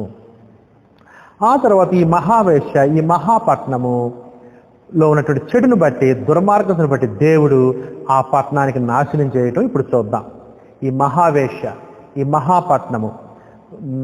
మహావేశ్య క్రీస్తు యొక్క సంఘాన్ని, పవిత్రాలైన క్రీస్తు యొక్క సంఘాన్ని వేధించిన, హింసించిన, మరణానికి గురించి వేసిన, వధించిన, పబ్లిక్గా సంత వీధుల్లో దారుణంగా చంపడినటువంటి, ఈ స్టేడియంస్లో క్రూర మృగాలకి ఆహారంగా వేసినటువంటి క్రైస్తవుల్ని చంపినటువంటి యొక్క మహానగరమైనటువంటి రోమా పట్టణాన్ని దేవుడు నాశనం చేయటం ఇప్పుడు మనం చూస్తాము. ఈ మహావేశి యొక్క నాశనాన్ని, ఈ స్త్రీ యొక్క నాశనాన్ని ఇప్పుడు మనం చూద్దాం. ప్రకటన గ్రంథము 11వ అధ్యాయము మొదటి 13 వచనాలు. ప్రకటన గ్రంథం 11వ అధ్యాయం మొదటి 13 వచనం ఇప్పుడు మనం చదివాం కదా. ఈ 11వ అధ్యాయంలో మొదటేమో ఈ స్త్రీ సేవకులను దారుణంగా చంపటం మనం చూస్తాము. ఆ చంపడిన వారి సొంత వీధుల్లో పడి ఉంటారు, ఎవరు సమాజ్ చేయరు. అంతేకాదు వారిని గురించి ఎగతాళి హేళన నవ్వుకుంటూ ఉంటారు. ఆ తర్వాత ఆ పట్టణానికి దేవుడు కొద్దిగా కొంత శిక్ష తీసుకొచ్చిన, ఆ పట్టణం మీద భూకంపం తెచ్చినట్లుగా మనం చూస్తున్నాం. 13 వచనంలో ఆగడిన గొప్ప భూకంపం కలిగాను, ఆ పట్టణంలో 10వ భాగము కూలిపోయాను, ఆ భూకంపం వలన 7,000 మంది చచ్చారు. చూసారా, దేవుడు కలుగు చేసుకున్నాడు. ఆ పట్టణానికి శిక్ష తెచ్చినట్లు, కొంత శిక్ష తెచ్చినట్లుగా మనం చూస్తున్నాం. దేవుడు 7 బూరల ద్వారా కొద్దిగా శిక్ష చేస్తుంటాడు ఆ మహాపట్టణానికి, ఆ సామ్రాజ్యానికి. ఆ తర్వాత 7 పాత్రలు కొమ్మరించాడు, పూర్తిగా ఆ యొక్క పట్టణాలను నాశనం చేస్తాడు. 7 బూరలు ఊదేటప్పుడు కొద్దిగా మూడో భాగం శిక్ష తెచ్చినప్పుడు వారు మనసు మార్చుకుంటాడేమో దేవుడు అవకాశం ఇస్తాడు. అయినప్పుడు కూడా వాళ్ళు మనసు మార్చుకోరు. అందుకని దేవుడు 7 పాత్రలు కొమ్మరించి పూర్తిగా ఆ యొక్క సామ్రాజ్యాన్ని, ఆ రోమా చక్రవర్తుల్ని, ఆ యొక్క అబద్ధ ప్రవక్తల్ని, విగ్రహ పూజకి ప్రేరేపించిన వాళ్ళని, ఆ యొక్క మహాపట్నాన్ని, భూరాజుల్ని, ఆ భూనివాసుల్ని దేవుడు నాశనం చేయటం ప్రకటన గ్రంథంలో మనం చూస్తాం. సహోదరులారు, ఇక్కడ చిన్న మాట గుర్తుంచుకోండి. ఏంటంటే, మన శత్రువుల్ని మనం నాశనం చేయము, దేవుడు నాశనం చేస్తాడు. మనం వాళ్ళని ప్రేమించడం మన పని. ఎందుకంటే క్రీస్తు ఏమని చెప్పాడంటే, మీ శత్రువుల కొరకు ప్రార్థించండి, వారిని దీవించడానికి చెప్పించవద్దు, వారి కొరకు ప్రార్థన చేయండి, శ్రమను సహించాలి. అంతేకాదు మరి మన శత్రువుల పట్ల పగ తీర్చేవాడు ప్రభు అని రోమి రాష్ట్ర 12వ అధ్యాయం కూడా మనం చూస్తున్నాం. పగ తీర్చడం నా పని, నేను ప్రతిఫలం ఇస్తాను. మరి మనం ఏం చేయాలి? నీ శత్రువు ఆకలి అన్నం పెట్టు, దట్టు కూడా దాహం ఇయ్యి. కీడు చేత కాకుండా మేలు చేత మనం వారిని జయించడానికి ప్రయత్నించాలి. వారిని శిక్షించేది, పగ తీర్చుకునేది, వారిని నాశనం చేసేది దేవుడు, ఆయన కుమారుని క్రీస్తు. మనమైతే వారిని ప్రేమించాలి. అందుకనే ప్రకటన గ్రంథంలో మీరు చూస్తే క్రైస్తవులు ఆత్మసంబంధ యుద్ధం చేస్తుంటారు, కానీ భౌతిక సంబంధ యుద్ధం ఎవరు చేయరు అని కూడా మనం చూస్తున్నాం. అది క్రీస్తు యొక్క రాజ్యాంగ నియమము. సరే, ఇప్పుడు ప్రకటన గ్రంథంలో చెప్పినట్టు యొక్క వేశ్య ఈ మహాపట్నం ఎలా నాశనం అవుతుందో చూస్తున్నాము. ప్రకటన గ్రంథం 11వ అధ్యాయము 1 నుంచి 13 వచనాల్లో మనం కొంత చూసాము. ఇప్పుడు ప్రకటన గ్రంథం 17వ అధ్యాయంలో ఆ పట్టణం ఎలా నాశనం అవుతుందో చూద్దాం. చూడండి, ప్రకటన గ్రంథం 17వ అధ్యాయము 15-16 వచనాలు. 15-16 వచనాలు. ఒక విధంగా రోమా పట్టణం నాశనం అవడానికి కారణం రోమా చక్రవర్తులే. వాళ్ళ చెడు నిర్ణయాలను బట్టి, వాళ్ళ మోసాన్ని బట్టి, కపటాన్ని బట్టి, వాళ్ళ అక్రమాన్ని బట్టి వాళ్ళే పట్టణాన్ని నాశనం చేస్తున్నారు. 17వ అధ్యాయం 15-16. మరియు ఆ దూత నాతో ఇలాగ చెప్పును, ఆవేశ కురిసిన చోట నీవు చూచిన జలములు ప్రజలను, జనములను, జనసమూహములను, ఆయా భాషలు మాట్లాడు వారిని సూచించును. నీవు ఆ 10 కొమ్ములు గల ఆ మృగమును చూచితివి, వారు ఆవేశం ద్వేషించారా అంటే రోమా చక్రవర్తులే ఆ పట్టణం నాశనానికి కారణము. వారు తీసుకున్న నిర్ణయాల వల్లే వాళ్ళ యొక్క గొప్ప పట్టణము నాశనమైందని ఇక్కడ దేవుడు తెలియజేస్తున్నాడు. దాన్ని దిక్కులేని దానిగాను, దిగమనిగాను చేసి దాని మాంసం భక్షించి అగ్ని చేత దాన్ని బొత్తిగా కాల్చివేతరు అని కూడా మనం చూస్తున్నాం కదా. ఈ విధంగా ఆ యొక్క మహాపట్నానికి దుర్గతి వచ్చినట్లుగా దేవుడు దాన్ని నాశనం చేస్తున్నట్లుగా మనం చూస్తున్నాం. ఆ తర్వాత బైబిల్సిన వాళ్ళు ప్రకటన గ్రంథం 18వ అధ్యాయం చూస్తే, ఈ మహావేశ్య, ఈ తల్లి, ఈ యొక్క మహాబబులోను పట్టణము, ఈ యొక్క సొదొమ పట్టణము, ఈ యొక్క ఐగుప్తు పట్టణము, ఈ యొక్క యెరూషలేము పట్టణము, ఈ యొక్క వేశ్య క్రీస్తు యొక్క సంఘాన్ని, పవిత్రాలను క్రీస్తు యొక్క సంఘాన్ని హింసించిన ఈ యొక్క వేశ్య, ఈ యొక్క మహాపట్నం దారుణంగా కూలిపోవటం 18వ అధ్యాయంలో మనం చూస్తాము. బైబిల్స్ వాళ్ళు 18వ అధ్యాయం చూడండి, నేను అక్కడక్కడ చదువుకుంటూ వస్తాను. మొదటి వచనాలు, ప్రకటన 18వ అధ్యాయం మొదటి వచనం. అటు తర్వాత మహాధికారము గల వేరొక దూత పరలోకము నుండి దిగి వచ్చి చూచి అతని మహిమ చేత భూమి ప్రకాశించును. అతడు గొప్ప స్వరముతో ఆర్భటించి ఇట్లను, మహాబబులోను కూలిపోయిను, అది దెయ్యములకు నివాసస్థలమును, ప్రతి అపవిత్రాత్మ ఉనికి పట్టును, అపవిత్రమును అసహ్యమైన ప్రతిపక్షకు ఉనికి పట్టును ఆయను. ఎలయనగా సమస్తమైన జనములు మహాద్రేకముతో కూడిన దాని వ్యభిచార మద్యము త్రాగి పడిపోయేది. చూసారా, ఈ రోమాపట్నం యొక్క చెడును బట్టి దాని ద్వారా అనేకులు భూరాజులు కూడా దానికి సహకరించారు, దాంతోపాటు ఉన్నారు. అందుకని వాళ్ళందరూ కూడా దాంతోపాటు వ్యభిచరించిన వారుగా చెప్పబడింది. త్రాగి పడిపోయేది, భూరాజులు దానితో వ్యభిచరించారు, భూలోకమందులు వర్తకులు దాని సుఖభోగం వలన ధనవంతులు. గొప్ప పట్టణం, రోమా పట్టణం గొప్ప వ్యాపారాలు జరిగింది. ఎందుకంటే ప్రపంచానికే అది ముఖ్య పట్టణం ఉంది కాబట్టి ప్రపంచంలో ఉన్న విలువైన వస్తువులు, వస్త్రాలు, ముత్యాలు, బంగారము, వెండి, వైడూర్యాలు, చెక్క ఇవన్నీ కూడా రోమా పట్టణానికి వస్తాయి. అసలు బ్రహ్మాండమైనటువంటి వ్యాపారంగా వర్ధిల్లుతూ ఉన్నది. అటువంటి గొప్ప పట్టణం వాళ్ళ పాపాన్ని బట్టి, ప్రత్యేకంగా క్రైస్తవులను, క్రీస్తు యొక్క సంఘాన్ని హింసించిన దాన్ని బట్టి దేవుడు చూచి చూచి చూచి ఓపిక బట్టి చివరికి ఆ పట్టణాన్ని, ఆ రాజ్యాన్ని నాశనం చేయటం మనం ఇక్కడ చూస్తున్నాం. ఆ వేశ్యని, ఎందుకంటే ఈ వేశ్య పవిత్ర కన్యకని క్రీస్తుని హింసించింది కాబట్టి. 4వ వచనం, మరి ఇంకొక స్వరము పరలోకము నుండి ఇలాగ చెప్పుట వెంటనే, నా ప్రజలారా, మీరు దాని పాపములో పాలివారు కాకున్నట్లు, దాని తెగుళ్ళు ఏది మీకు ప్రాప్తింపకున్నట్లును దాన్ని విడిచిరండి అని చెప్తూ ఉన్నాడు. దాని పాపములు ఆకాశం నడుస్తున్నవి, దాని నేరములను దేవుడు జ్ఞాపకం చేసుకుని ఉన్నాడు. అది రోమ పట్టణానికి వెంటనే ఎందుకు దేవుడిని నాశనం కలుగు చేయలేదు? దేవుడు కొద్దిగా టైం ఇచ్చాడు, మనసు మార్చుకుంటారేమో అని. చూశాడు, మనసు మార్చుకోవాలా. 6 బోర్లు ఊదాడు, 3వ భాగం నాశనం అవుతూ ఉంటుంది. అన్నీ సముద్రం దెబ్బతింటుంటుంది, సముద్ర వ్యాపారం దెబ్బతింటుంది, పడవలు దెబ్బతింటాయి, ఓడలు దెబ్బతింటాయి, వాళ్ళ నదులు, నీళ్లు, ప్రకృతి వైపరీత్యాలు తీసుకొస్తారు దేవుడు. అయినా కానీ వాళ్ళు మనసు మార్చుకోరు. అందుకని దేవుడు ఆ తర్వాత 7 పాత్రలు కుమరించి పూర్తిగా నాశనం చేయటం మనం చూస్తాం.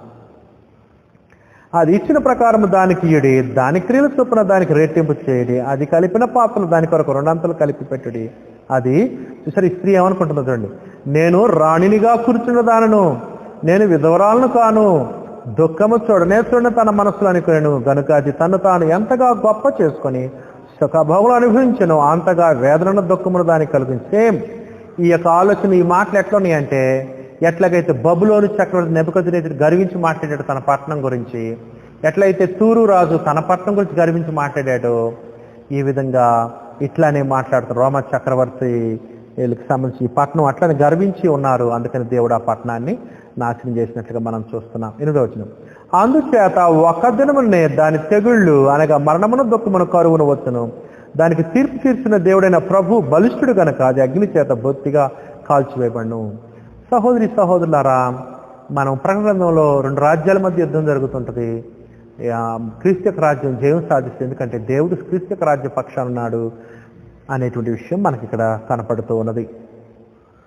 9వ వచనం అండి, దానితో బలిష్ఠుడు కనుక అది అగ్ని చేత బొత్తిగా కాల్చివేయబడును, దానితో వ్యభిచారం చేసి సుఖభోగం అనిపించిన భూరాజులు దాని బాధ చూచి భయక్రాంతులై దూరం నిలబడి దాని దహన ధూమమును చూచినప్పుడు దాని విషయమై రొమ్ము కొట్టుకొనొచ్చు, ఏడ్చుచు, అయ్యో అయ్యో బబులోను పట్టణమా, బలమైన పట్టణమా, ఒక్క గడిలో నీకు తీర్పు వచ్చాను కదా అని చెప్పుకొందరు.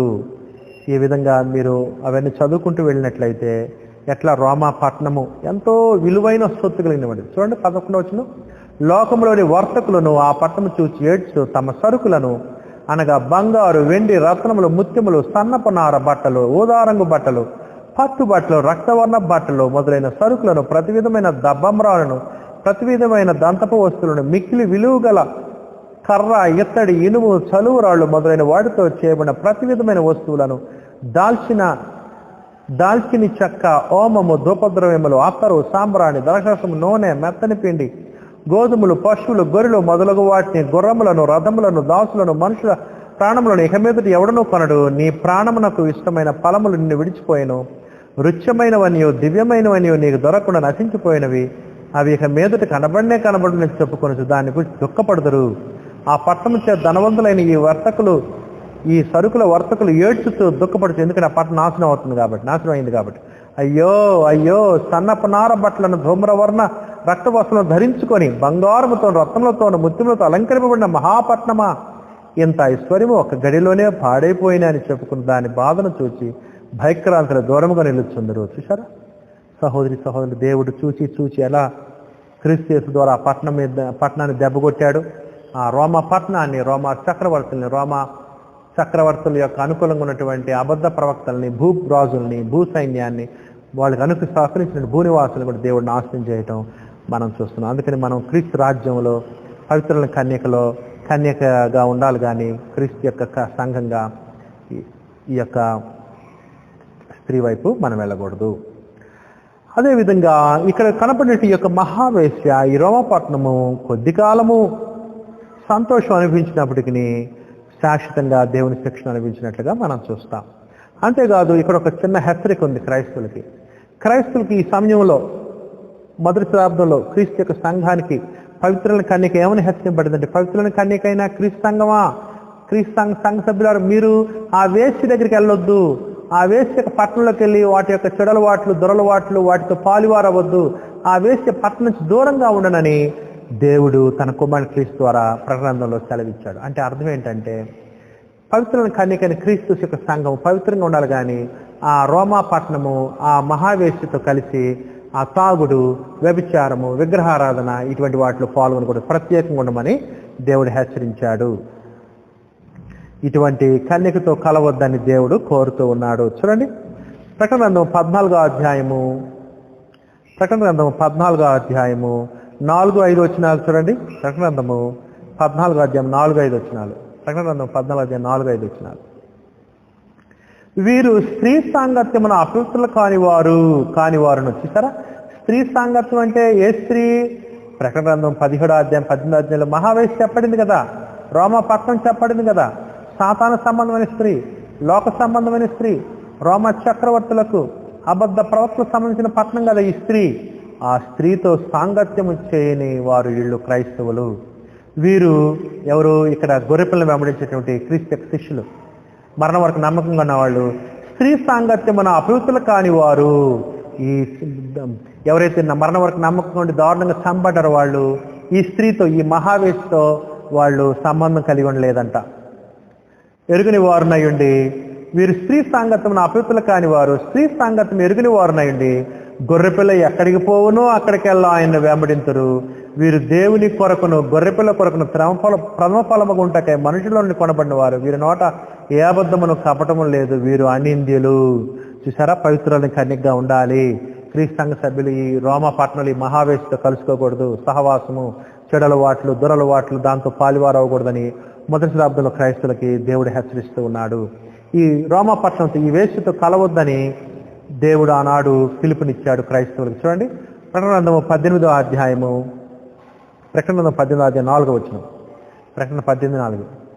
మరి ఇంకొక స్వరం పరలోకం నుండి ఇలా చెప్పగా వింటే, నా ప్రజలారా, సరే దేవుడు చెప్తున్నాడు తన ప్రజలకి, నా ప్రజలారా మీరు దాని పాపములో పాలివారు కాకుండా, దాని అంటే ఆ వేశ్య లేక ఆ పట్టణం, దాని తెగులలో ఏదో మీకు ప్రాప్తింపకున్నట్లు దాన్ని విడిచి రండి. అది పిలుపు. క్రీస్తు యొక్క సంఘం పవిత్రంగా ఉండాలి, కానీ ఈ మహావేశతో కలుసుకోకూడదు అనేటువంటిది ఇక్కడ మనం చూస్తూ ఉన్నాము. ఇదండి సహోదరులు, ఇద్దరు స్త్రీల్లో మొదటి స్త్రీ చూసాం మహావేశ్య, ఆమె ఎవరంటే రోమాపట్నం అనే మనిషి. ఇప్పుడు రెండో స్త్రీ గురించి చూద్దాం. మనం ప్రకటన గ్రంథం నుంచి 12 పాఠాలు నేర్చుకుంటున్నాం. ప్రకటన గ్రంథంలో 12 పాఠాలు, ఈరోజు 5వ పాఠాన్ని మనం నేర్చుకుంటున్నాం. 5వ పాఠం ఏంటంటే ఇద్దరు గొప్ప స్త్రీలు. ఈ ఇద్దరు గొప్ప స్త్రీల్లో మొదటి స్త్రీ ఎవరు? వేశ్య. ఎవరేమే? రోమాపట్నము. ఎట్లా పిలువబడింది?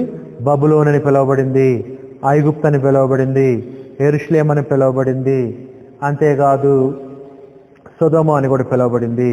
ఈ స్త్రీ చేష్టలు ఏంటో మనం చూసాము. ఈ స్త్రీ మహాపట్నంగా పిలువబడుతుంది, రోమాపట్నం నిత్యపట్నంగా పిలువబడుతుంది. ఆ తర్వాత ఈ స్త్రీ ఏం చేసింది? పవిత్రులని కనికైన స్త్రీని హింసిస్తుంది, అంటే క్రైస్తుని హింసిస్తుంది ఈ స్త్రీ. ఆ తర్వాత ఈ స్త్రీ ఎటువంటి చెడు కార్యాలతో ఉంది, ఈ స్త్రీకి ఎలా దేవుడు శిక్షించాడు కూడా మనం ప్రకటన గ్రంథం 18వ అధ్యాయంలో మనం చూసాము.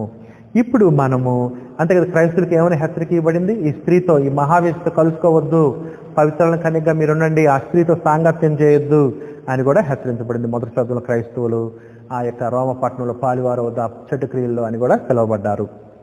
ఆ తర్వాత ఇప్పుడు రెండవ స్త్రీ గురించి చూద్దాం. ఈ స్త్రీ ఎవరంటే, మొదటి స్త్రీ వేశ్య అయితే ఈ స్త్రీ పవిత్రాలైన కన్యక, లేకపోతే పవిత్రాలైనటువంటి స్త్రీ. ఈ స్త్రీ ఎవరంటే క్రీస్తు యొక్క సంఘము. ప్రకటన గ్రంథంలో ఒక స్త్రీని మనం చూస్తాం. ఆమె దేవునికి సంబంధించిన స్త్రీగా, క్రీస్తుకు సంబంధించిన స్త్రీగా, పవిత్రాలైన కన్యకగా, దేవుని ప్రజలుగా ఉండేటువంటి ఒక స్త్రీగా కూడా చెప్పబడ్డారు. పాత నిబంధనలో ఇశ్రాయేల్లో దేవుని స్త్రీగా, దేవుని భార్యగా చెప్పబడ్డారు.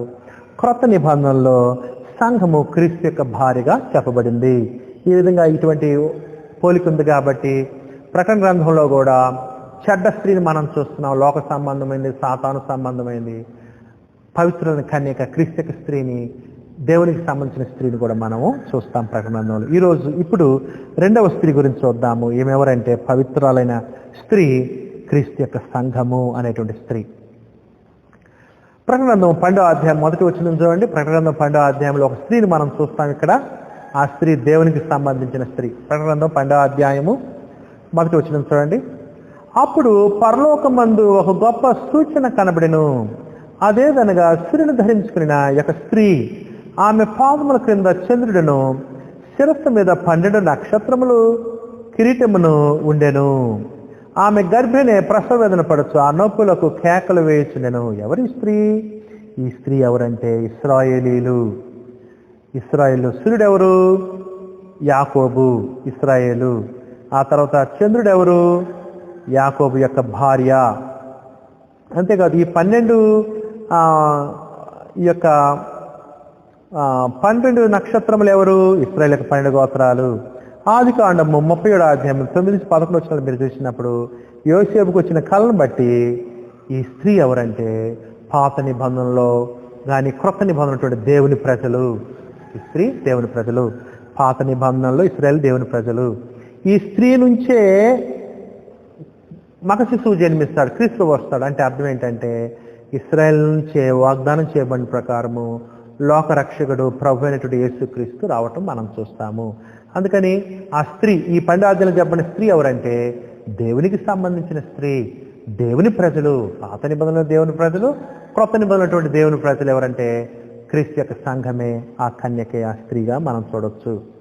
ఆ తర్వాత మనం ఏం చూస్తామంటే ప్రకటన 12వ అధ్యాయము 13-17 వచనాల్లో, ప్రకటన 12వ అధ్యాయం 13-17 వచనాల్లో ఈ స్త్రీని, ఈ పవిత్రమైన కన్యకను, క్రీస్తుని లోకానికి తెచ్చినటువంటి ఇశ్రాయేల్ అనేటువంటి యొక్క జనాంగాన్ని, లేకపోతే దేవుని ప్రజలు, పాత నిబంధనలు అయినా క్రొత్త నిబంధనలు ఎవరైనా దేవుని ప్రజలు, దేవుని ప్రజలు స్త్రీగా చెప్పబడ్డారు. ఈ లోకానికి రక్షకుని తెచ్చినటువంటి స్త్రీ, ఆ రక్షకుని తెచ్చిన తర్వాత కూడా ఉన్నటువంటి స్త్రీ ఎవరు? రక్షకుడు వచ్చిన తర్వాత దేవుని జనాంగం ఎవరు? ఆత్మసంబంధం ఇశ్రాయేలు, క్రైస్తవులే దేవుని ఇశ్రాయేల్ కదా. అందుకని క్రీస్తు ప్రభు చనిపోయే సమాజం తిరిగి లేచి తండ్రి కృపాసన ప్రభుగా మెస్సియాగా ఏర్పాటు చేయబడతారు రక్షకుడు. ఆ తర్వాత క్రీస్తువుని పాడు చేయాలని అపవాది ప్రయత్నిస్తాడు ఈ 12వ అధ్యాయంలో, కానీ జయం సాధించడు. మరి ఆ యొక్క శిశువుకి, క్రీస్తువుకి సంబంధించింది ఏంటి? భూలోకం ఆయన సంఘం కదా, ఆ సంఘమే స్త్రీ. ఇప్పుడు ఆ స్త్రీని అపవాది హింసించడానికి వస్తారు. క్రీస్తు మీద జయం సాధించలేకపోతాడు. క్రీస్తు యొక్క భార్యని, సంఘాన్ని హింసిద్దామని అపవాది ఈ స్త్రీని, ప్రకటన 12వ అధ్యాయంలో చెప్పినటువంటి దేవునికి సంబంధించిన స్త్రీని, క్రీస్తుకు సంబంధించిన స్త్రీని పాడు చేయడానికి వస్తాడు. చూడండి ప్రకటన 12వ అధ్యాయము 13-17 వచనాలు చూడండి. ప్రకటన 12వ అధ్యాయము 13-17 వచనాలు. ఆ గడసర్పము తాను భూమి మీద పడద్రోయబడినట్టు చూచి ఆ మగ శిశువు కన్నా స్త్రీని హింసించాను. అది అంటే అర్థం ఏంటంటే క్రీస్తు ప్రభుని నాశనం చేయడానికి చూశాడు, క్రీస్తును శోధించాడు అపవాది, మరణం వరకు శోధించాడు. ఏ పాపం చేసి క్రీస్తు చనిపోయాడు, సమాజం దేవుని చేత తిరిగి లేపబడి గొప్ప ప్రభువుగా పరలోకంలో కూర్చునిబెట్టబడ్డాడు రక్షకుడిగా, ప్రభువుగా. క్రీస్తు మీద విజయం సాధించలేనటువంటి అపవాది ఇప్పుడు క్రీస్తువుని విజయం సాధించలేకపోయాడు. ఇప్పుడు ఏం చేశాడంటే క్రీస్తువుకు సంబంధించిన భూలోకం మీద ఎవరున్నారంటే ఆయన సంఘం ఉంది, క్రీస్తు యొక్క సంఘం. ఆ సంఘాన్ని హింసించడానికి, ఆ స్త్రీని హింసించడానికి ఇప్పుడు అపవాది రావటం మనం చూస్తాం. ప్రకటన 12వ అధ్యాయం 13 వచనం. ఆ గడసర్పము తాను భూమి మీద పడద్రోయబడినట్టు చూచి ఆ మగ శిశువుని కన్నా స్త్రీని హింసించను. ఆ స్త్రీ ఎవరంటే ఇప్పుడు క్రీస్తు యొక్క సంఘమే ఆ స్త్రీ.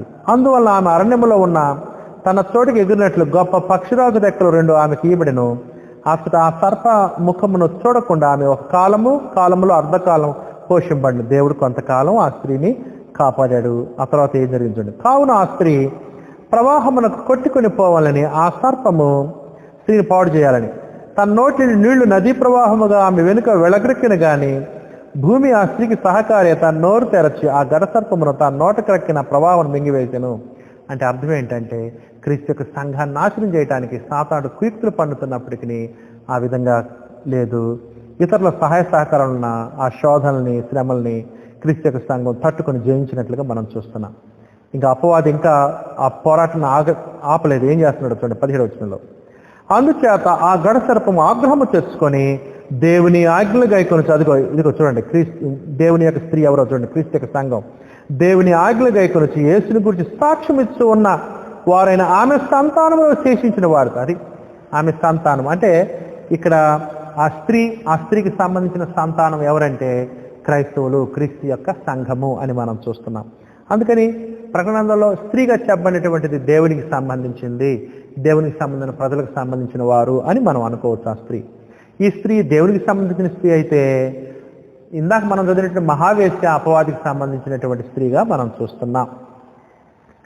అంతేకాదు ఈ స్త్రీని ఏం చేస్తున్నాడు అపవాది ఏం చేస్తున్నాడంటే యుద్ధం చేయడానికి తీర్మానం చేసుకున్నాడు. ఏదో ఒక విధంగా క్రీస్తు యొక్క సంఘాన్ని నాశనం చేయాలనుకుంటాడు. మరి తనొక్కడే కాదు, ఏ విధంగా నాశనం చేద్దాం క్రీస్తు యొక్క సంఘాన్ని ఆ రోజుల్లో ప్రపంచాన్ని పరిపాలిస్తున్న రోమా చక్రవర్తుల్ని సహకారం తీసుకుంటాడు 13వ అధ్యాయంలో. ఆ తర్వాత భూమిలో నుంచి వస్తుంటే అబద్ధ ప్రవక్తల సహాయ సహకారాలు తీసుకుంటాడు. అంటే విగ్రహాలను ప్రోత్సహించే వాళ్ళని, అబద్ధ ప్రవక్తల్ని, ఆ తర్వాత భూరాజుల్ని, భూనివాసుల్ని, సైన్యాన్ని మొత్తాన్ని కూడగట్టుకొని ఒక టీముగా ఏర్పడి ఒకరికొకరు సహకరించుకుంటూ అపవాది యొక్క టీము క్రీస్తు యొక్క టీముని, క్రీస్తు యొక్క సంఘాన్ని పాడు చేయటానికి ప్రయత్నం చేయటం మనం 12వ అధ్యాయంలో చూస్తున్నాం. ఆ యుద్ధం జరిగినట్లుగా 13వ అధ్యాయంలో ఆ పోరాటం జరుగుతున్నట్లుగా మనం చూస్తున్నాం.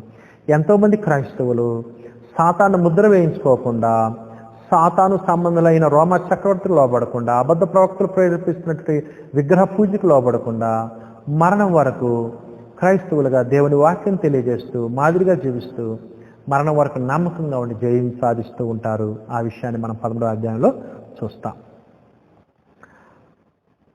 ఆ తరువాత ప్రకటన గ్రంథంలో ఉన్నటువంటి స్త్రీ గురించి చూడండి. ప్రకటన గ్రంథము 21వ అధ్యాయము, ప్రకటన గ్రంథము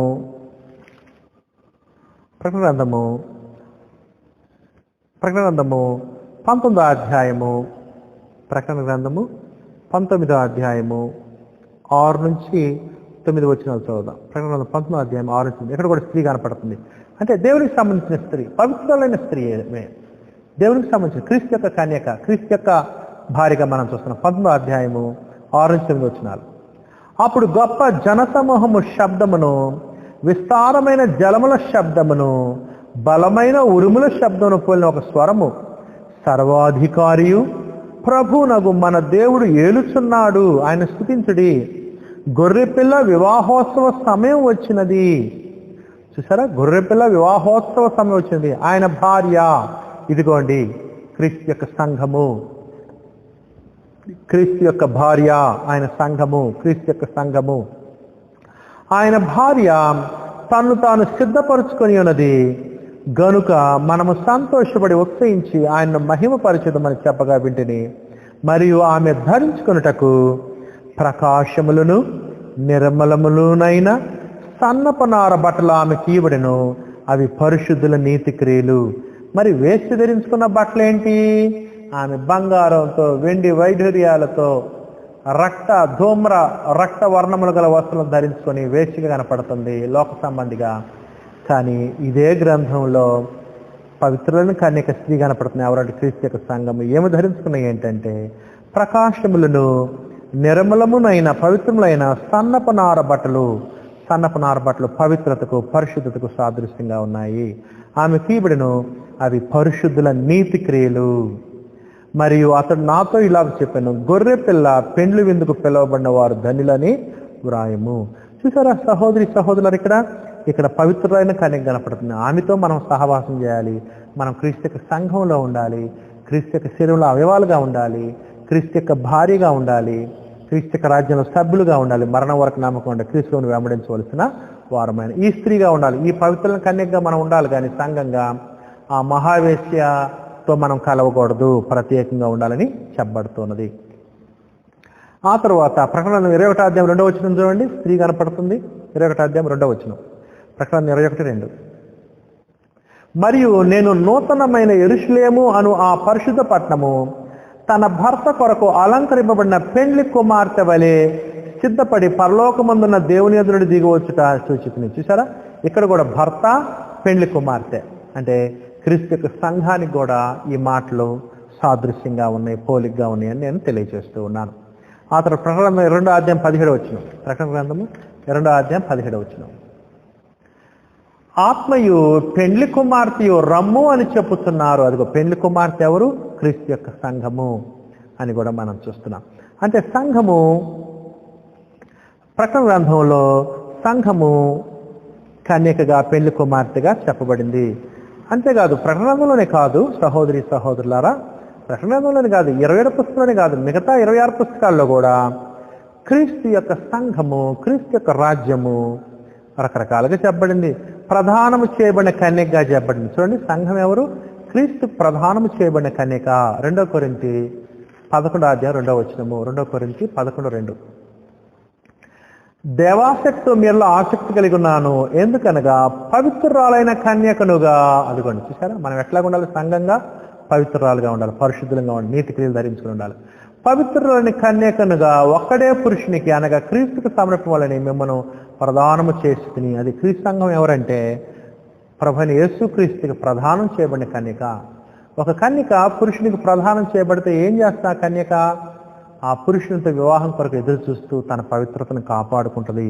అట్లనే మనం క్రీస్తు కొరకు ఎదురు చూస్తూ మన పవిత్రతను సంఘంగా కాపాడుకోవాలి. అంతేకాదు యోహాను సువార్త 3:29 కూడా సంఘము క్రీస్తు యొక్క పెండ్లి కుమార్తెగా ప్రదానం చేయబడిన కన్యక, అంతేకాదు పెండ్లి కుమార్తెగా కూడా చెప్పబడింది. యోహాను సువార్త 3:29. యోహాను సువార్త 3:29. పెండ్లి కుమార్తె గలవాడు పెండ్లి కుమారుడు. అయితే నిలువబడి పెండ్లి కుమారుని స్వరం వినేడు స్నేహితుడు ఆ పెండ్లి కుమారుని స్వరం విని మిక్కిలి సంతోషించును. ఈ నా సంతోషం పరిపూర్ణమైనది, ఆయన హెచ్చవలసినది నేను తగ్గవలసినదని, క్రీస్తువుకి పెండ్లి కుమార్తెనదని యోహానే తెలియచేస్తూ ఉన్నాడు. బాధాకరమైన విషయం ఏంటంటే కొంతమంది బ్యాప్టిస్ట్ సంఘం అంటారు. అంటే అర్థం ఏంటంటే బ్యాప్టిస్ట్ సంఘం అంటే బాప్తిస్మిచ్చి యోహాను యొక్క సంఘం అని వాళ్ళ ఉద్దేశం. బ్యాప్టిస్ట్ సంఘం అంటే కొంతమంది ఉద్దేశం ఏంటంటే బాప్తిస్మిచ్చి యోహాను యొక్క సంఘం అంటే బాప్తిస్మిచ్చి యోహాను యొక్క భార్యని అని చెప్పుకున్నట్టు. అది చాలా తప్పు. బాప్తిస్మిచ్చి యోహానికి సంఘం లేదు, బాప్తిస్మిచ్చి యోహానికి భార్య లేదు. బాప్తిస్మిచ్చి యోహానే అంటున్నాడు క్రీస్తుకు భార్య ఉన్నది, పెండ్లి కుమార్తె ఉందిగా నాకు లేదు, నేను స్నేహితుడిని అని చెప్తున్నాడు. అందుకని బాప్టిస్ట్ సంఘం అని పిలవటం వాక్య విరుద్ధమైన విషయం. క్రీస్తు యొక్క సంఘంగా పిలవాడు. రోమా 16:16 క్రీస్తు తన స్వరక్తం చేత కొన్నాడు కాబట్టి సంఘం క్రీస్తు యొక్క భార్యగా చెప్పబడింది కానీ ఇంకొకళ్ళ భార్యగా చెప్పబడలేదు.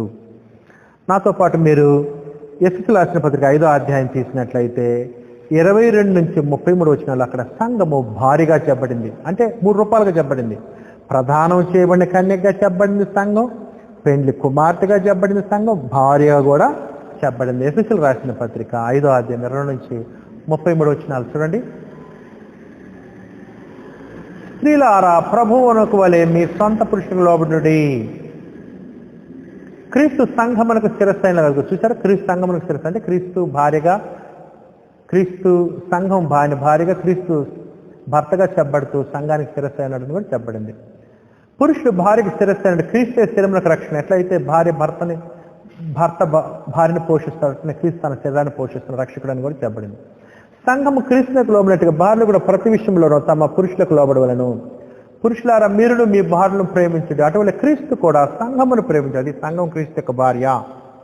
సంఘమును ప్రేమించది కళంకమైన ముడతేను అటుది మరి ఏదైనా లేక పరిశుద్ధమైనది గాను నిర్దోషమైనది గాను మహిమగల సంఘము గాను ఆయన తన ఎదురు దాన్ని నిలవబెట్టుకునే వలన అదిగో పవిత్రాలని కన్యకగా ఉండాలి. సంఘము పరిశుద్ధ క్రియలు ధరించుకోవాలి, నీతి క్రియలు ధరించుకోవాలి, సత్క్రియలు ధరించుకోవాలి క్రీస్తు యొక్క సంఘము.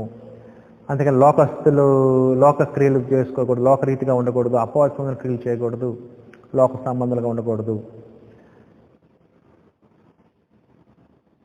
ముడతైను అటుది మరేదం లేక పరిశుద్ధమైనది గాను నిర్దోషమైనది గాను మహిమగల సంఘం ఆయన తన ఎదురు దాన్ని నిలవబెట్టుకున్న వాళ్ళని వాక్యముతో ఉదక స్నానం చేసి దాన్ని పరిశుద్ధపరచుటకై దాని కొరకు తను తాను అప్పగించుకున్నాను. అటువలనే పురుషులు కూడా తమ సొంత శరీరములను వలె తమ భార్యను ప్రేమ బద్ధులైనారు. తన భార్యను ప్రేమించువాడు తను ప్రేమించుకొనుచున్నాడు.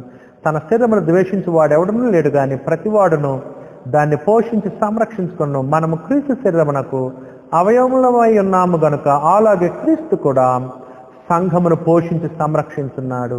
ఈ హేతువు చేత పురుషుడు తన తండ్రిని తన తల్లిని విడిచి తన భార్యను హత్తుకుని వారిద్దరును ఏక శరీరమగుదురు. ఈ మర్మము గొప్ప. ఇది మర్మం అంట. అయితే నేను క్రీస్తుని గురించి సంఘమును గురించి చెప్పుచున్నాను. అంటే మోషే కూడా క్రీస్తు గురించి సంఘం గురించి ప్రవచించాడు. ఏక శరీరం అవుతాడంటే మోషే దృష్టిలో ప్రవచనంలో ఏమున్నదంటే క్రీస్తు ఆయన సంఘం కూడా ఉందని ఇక్కడ పౌలు గారు తెలియదు. అది మర్మము. ఇప్పుడు క్రీస్తు ఆయన సంఘంలో మర్మం బయలుపరచబడిందని క్రొత్త నిబంధనలు అపోస్తుల బోధ ద్వారా క్రీస్తు ఆయన సంఘం యొక్క మర్మం బయలుపరచబడినట్లుగా చెప్తూ ఉన్నాడు. ఈ విధంగా సహోదరులారా, మీరు ప్రకటన గ్రంథంలో 12 పాఠాలు 5వ పాఠం ఏంటంటే ఇద్దరు స్త్రీలు మీరు చూడొచ్చు. ఒక ఆమెమో మహావేశ్య, ఇంకొక ఆమె పవిత్రులను కనిక అని మనం చూస్తున్నాం.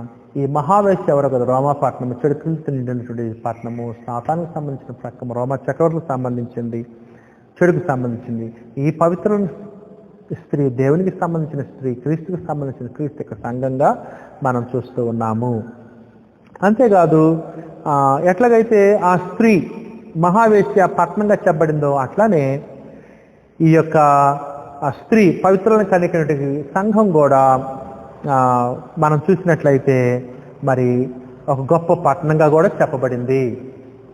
ఈ యొక్క ప్రకటన గ్రంథంలో క్రీస్తు యొక్క సంఘము ఉండబోయేటువంటి గొప్ప మహాపట్నము కూడా స్త్రీగా చెప్పబడింది. ఎట్లాగైతే రోమాపట్నం స్త్రీగా చెప్పబడిందో ప్రకటన గ్రంథంలో అంటే పరలోకమైన పట్టణం కూడా స్త్రీగా చెప్పబడింది. చూడండి, ప్రకటన గ్రంథము 21వ అధ్యాయము 2వ వచనం, ప్రకటన గ్రంథం 21:2, 21:9-10 వచ్చినారు. ప్రకటన 21వ అధ్యాయము 9-10 వచ్చినారు. అంతటా కడపటి 7 తెగుళ్ళతో నిండిన 7 పాత్రలను పట్టుకుని 7 దూతల్లో ఒకడు వచ్చి, ఇటురమ్ము, పెండ్లి కుమార్తెను అనగా గొర్రెపిల్ల యొక్క భార్య నీకు చూపుదని నాతో చెప్పి. చూసారా, ఇక్కడ మరి పెండ్లి కుమార్తె సంఘంగా ఉంది. అంతేకాదు ఈ పెండ్లి కుమార్తెను చూపిస్తానని చెప్పి ఒక గొప్ప పరలోకమైన పట్టణాన్ని ఇక్కడ దేవదూత చూపిస్తాడు యోహానికి. అంటే అర్థం ఏంటంటే ఈ స్త్రీ దేవుడికి సంబంధించిన స్త్రీ పరలోక పట్టణాన్ని కూడా సూచిస్తూ ఉన్నది అని మనం అర్థం చేసుకోవచ్చు. పరలోక సంబంధించిన పట్టణము, అదేమో ఆ వేశ్యేమో ఇహలోక సంబంధించిన పట్టణము, ఈ స్త్రీ ఏమో ఏది రెండవ స్త్రీ పవిత్రులను కన్యకగా పరలోక సంబంధించిన పట్టణంగా కూడా పోల్చబడింది, సంఘంగా పోల్చబడింది ఆ స్త్రీనే. అంతేకాదు ఆ స్త్రీ సంఘము, అంతేకాదు ఆ స్త్రీ పరలోకమైన పట్టణం, ఆ స్త్రీ ఉండబోయేటువంటి ఆ పరలోకమైన పట్టణాన్ని కూడా ఈ స్త్రీ సూచిస్తున్నట్లుగా మనం చూస్తాం. ఎందుకంటే పెండ్లి కుమార్తెను చూపిస్తారా అని చెప్పి యోహానికి ఏం చూపించాడంటే గొప్ప పట్టణాన్ని చూపించాడు. అందుకని ఈ యొక్క స్త్రీ పరలోకమైన పట్టణానికి కూడా గుర్తుగా ఉంది, సాదృశ్యంగా ఉందని కూడా మనం అర్థం చేసుకోవచ్చు. ప్రకటన గ్రంథము 21వ అధ్యాయం 2వ అధ్యాయంలో గొప్ప పరలోకమైన పట్టణం మనం చూస్తున్నాము. రోమాపట్నం శాశ్వత పట్టణం అని అనుకున్నారు కానీ రోమీలు కాదు, దేవుడు దాన్ని కూల్చేశాడు. అసలు శాశ్వత పట్టణం ఏమిటంటే పరలోకమైన పట్టణము. ఈ స్త్రీ దేవునికి సంబంధించిన స్త్రీ శాశ్వతమైన పట్టణంగా కూడా చెప్పబడింది అని ప్రకటన గ్రంథంలో మనం చూస్తూ ఉన్నాం. అంతేకాదు ఆ పట్టణాన్ని దేవుడు నాశనం చేశాడు. ఆ మహావేశ్యని, ఆమెకు సంబంధించిన పట్టణాన్ని, ఈ స్త్రీకి సంబంధించిన పట్టణం దేవుడు శాశ్వత ఉండే పట్టణంగా స్థిరపరిచినట్లుగా మనం చూస్తున్నాము. అంతేకాదు ఎవరైతే మహావేశ్య తరపు నుండి రోమ పట్టణంగా ఉండి రోమపట్నంలో ఉంటూ క్రైస్తుని హింసించారో ఆ పట్టణాన్ని దాన్ని హింసించిన దేవుడు నాశనం చేశాడు. కానీ ఎవరైతే పవిత్రుల కన్యకగా ఉంటారో, స్త్రీగా సంఘంగా పవిత్రులుగా మరణవకు నమ్ముకుంటారో వాళ్ళు పరలోకస్తుని సంబంధమైన పట్టణంలో పాల్గొములు పొందడం కూడా మనం చూస్తున్నాం. అందుకని ప్రకటన గ్రంథం మనం అర్థం చేసుకోవాలంటే 2 గొప్ప స్త్రీలు ఉన్నారు అనే భావం మనం తెలుసుకోవాలి. 5వ పాయింట్ ఇది, 2 స్త్రీలు. ఆ స్త్రీలు ఎవరు, ఆ స్త్రీల యొక్క గమ్యం ఏంటి, ఆ స్త్రీల విషయాల్లో ఎటువంటి లక్షణాలు ఉన్నాయి, ఏ స్త్రీ తరపున మనం ఉండాలో కూడా మనం చూసాం. మనము క్రీస్తు యొక్క సంఘంగా పవిత్రులను కన్యకగా ఉండి ఆ పరలోకమైన పట్టణంలో మనం పాల్గొలు పొందాలి. మనము మహావేశ్యతో ఉండకుండా, రోమ పట్టణంతో ఉండకుండా, నాశనమైనటువంటి జనాంగ అపవాదితో వాని సంబంధులతో మనం ఉండకూడదు. మనం క్రీస్తు యొక్క సంఘంలో ఉంటే ఆ పవిత్రుల కన్యక యొక్క గమ్యము పరలోకమైన పట్టణం అని కూడా మనం ప్రకటన 22వ అధ్యాయంలో చూస్తున్నాం. ఈ విధంగా 2 స్త్రీల గురించి చెప్పాను. ఇక్కడ ఒక చిన్న ప్రశ్న ఏంటంటే, ఇంతకు నువ్వు ఏ స్త్రీ తరపునున్నావు, ఏ స్త్రీతో సహవాసం చేస్తున్నావు? నీవు మహావేశ్యతో సహవాసం చేస్తున్నావా, రోమాపట్నంతో ఈ లోక సంబంధమైన దానితో సహవాసం చేస్తున్నావా, ఈ లోక సంబంధమైనటువంటి విధి విధానాలతోటి చెడు, వ్యభిచారము, త్రాగుడు, మద్యము, మత్తుల్లో ఉంటున్నావా? నీవు పవిత్రులను కన్యకతో క్రీస్తు యొక్క సంఘంతో ఉండి దేవుని ఆత్మప్రసతిని ఆరాధిస్తూ క్రీస్తులను అనుదినం వెంబడిస్తున్నావా? నీవు అపవిత్రాలైన స్త్రీ అయిన మహావేశ్యతో ఉంటున్నావా, పవిత్రురాలైన క్రీస్తుతో ఉంటున్నావా? నీవు చీకటి క్రియలు, చెడు క్రియలతో ఉంటున్నావా?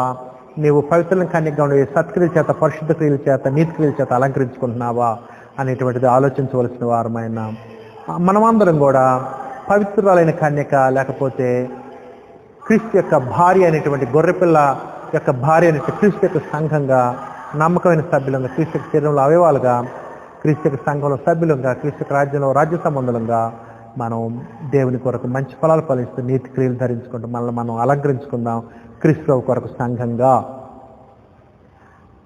ప్రభుత్వం అయితే వచ్చే పాఠంలో మనం 6వ పాయింట్ను కూడా నేర్చుకుందాం. 6వ పాయింట్ కూడా మనం నేర్చుకుందాం.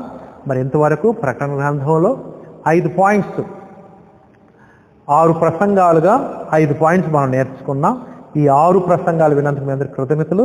ఈ 5 పాయింట్స్ విన్నందుకు మీ అందరికి కృతజ్ఞతలు. రాబోయే రోజుల్లో మరి మిగతా పాయింట్స్ కూడా, మిగతా 7 పాయింట్స్ కూడా మనం నేర్చుకుందాం. దయచేసి జాగ్రత్తగా గమనించండి, విషయాలు గ్రహించండి, ధ్యానించండి. ఏదైనా డౌట్స్ ఉంటే, ఏదైనా సందేహాలు ఉంటే నన్ను అడగండి. నేను మీకు సమాధానం చెప్పడానికి ప్రయత్నిస్తాను. మీ అందరికీ కూడా హృదయపూర్వక వందనాలు.